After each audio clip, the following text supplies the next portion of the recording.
of God, Son of Man, God incarnate, Word made flesh, and more. Let me ask you to seriously consider this. How do you think Jesus would treat Moses, Mohammed, and Siddhartha Gautama, the Buddha, if they came to a crosswalk together?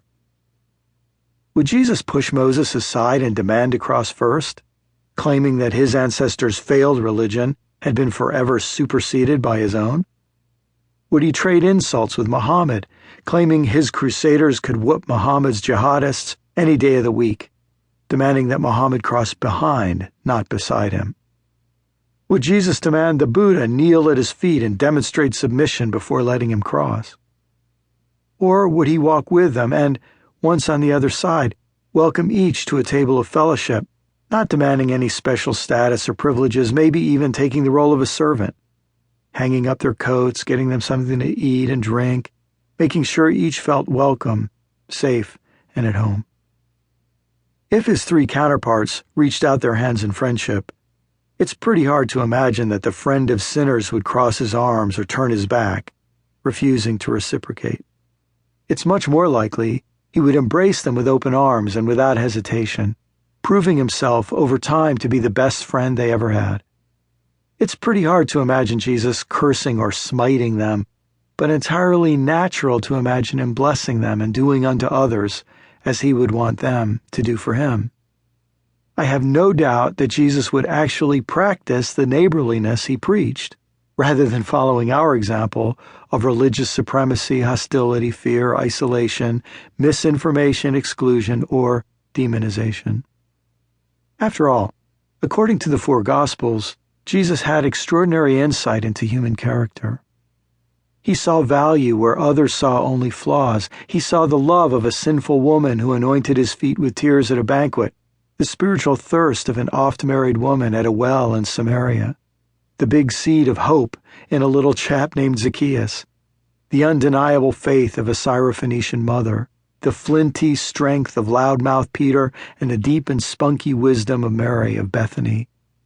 With that track record in mind, we can only imagine what he would see in Mohammed, Moses, or the Buddha, not to mention Confucius, Lao Tzu, Nanak, or Wovoka.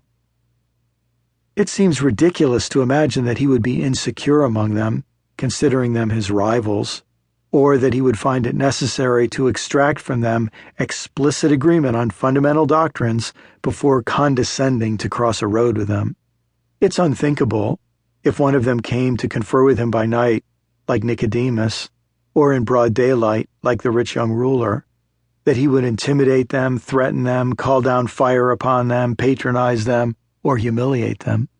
Maybe his followers would pull out a sword and slash off their ears, or herd them and their followers into ghettos, concentration camps, or reservations where their influence could be limited. But never Jesus, never. And if you know anything about Mohammed, Moses, and the Buddha, how do you think they would approach Jesus and one another if they encountered one another along the road? Is it a joke to think they would respect one another and be drawn toward one another as friends, allies, collaborators? Isn't it more ridiculous to imagine any other outcome? I can't help but think of recent scenes of Archbishop Desmond Tutu and the Dalai Lama, a Christian and a Buddhist, almost giddy in their friendship and mutual regard. So why might Jesus, Moses, the Buddha, and Mohammed cross the road? Imagine if the answer were to go to a bar. That answer wouldn't be funny, and many, in fact, would find it offensive. But wouldn't that open the way for another joke that would begin, Jesus, Moses, the Buddha, and Mohammed walk into a bar? Walking into a bar, of course, is the scene of even more jokes than crossing a road. So we might expect a chuckle as Mohammed orders a Wahhabi cocktail, a mixed drink of warm milk, sugar, and hot tea, since alcohol is officially forbidden to Muslims and the Wahhabis are known for their strictness on such matters. We might expect a smile as the Buddha makes a sage comment about the mindful breaking of the fifth precept, after which he orders a mojito, then makes a toast to moderation in all things, including following the fifth precept. And perhaps there would be outright laughter if Moses were to part his margarita and Jesus were to order water and then, with a wink, turn it into a fine Stellenbosch pinotage.